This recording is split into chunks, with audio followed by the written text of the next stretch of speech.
dùng nữa nó bị tôi mong theo cỏ đấy cho cỏ nó chỉ phá phá chiều này chăn tôi cu nữa lúc chạy nó nọ ta chỉ giờ nút tập kia chín tuổi thì nó chỉ như cu thế này ta chỉ mỏ chỉ nó nọ thế nữa lọt giờ chỉ chọn đi đá nữa cho nhiều đông bò đây ta trồng ta ta cần đủ kia thôi trâu xì xa xì nó mà chỉnh bò hơn nè nè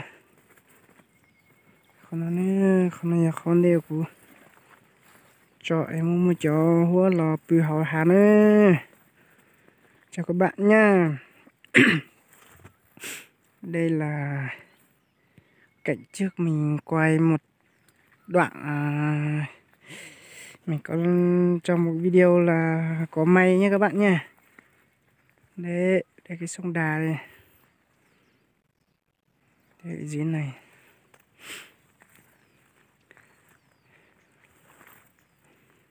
Đây này có nhiều cây cỏ,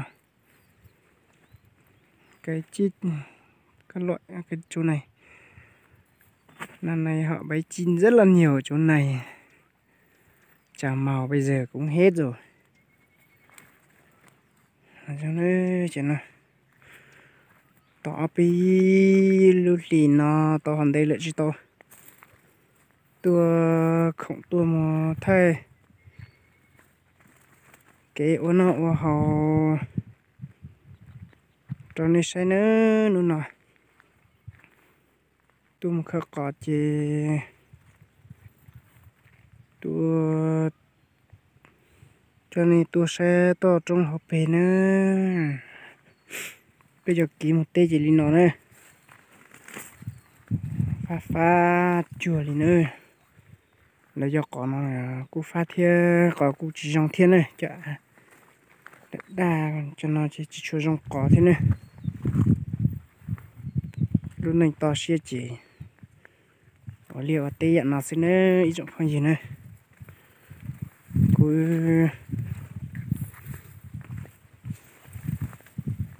chẳng khai của tụ bà lại chị nếu chất chanh là nè lại sai nữa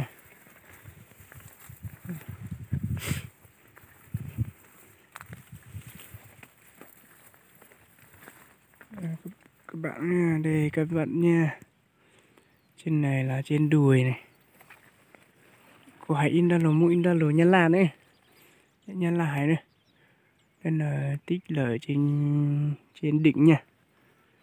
Đấy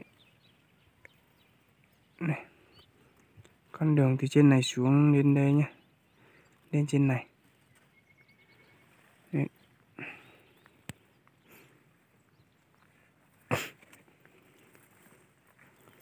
Chị của Thalina xin nữa của tôi một té chị của cho bé tua sẽ ta trong Pelina xin nữa mama họ lụy thiết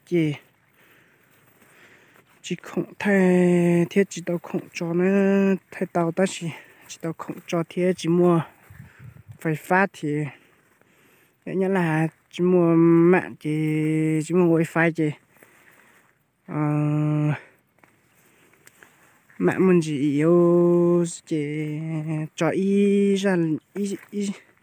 ra video này một cho sợ của trong YouTube nó chỉ cái cánh kia này dần đến để lên hình gọt bé cho là thì chỉ lên để chỉ cho lấy ý màu là ý nấu tí nữa mà đi cho tao tận tôi sẽ để sai nè thì nhớ là mạng yếu thì đang lên nó rất là trận nha các bạn nha. Hôm nay mình quay cái cảnh núi rừng này cho các bạn xem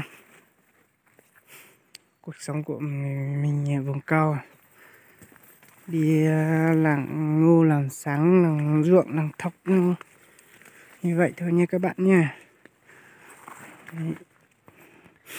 Cảm ơn tất cả mọi người đã xem video của mình nhé. Nếu ai mà chưa đăng ký kênh thì đăng ký kênh để ủng hộ nha. Chỉ tao tua bắt sang là họ tua bắt sang thế nữa.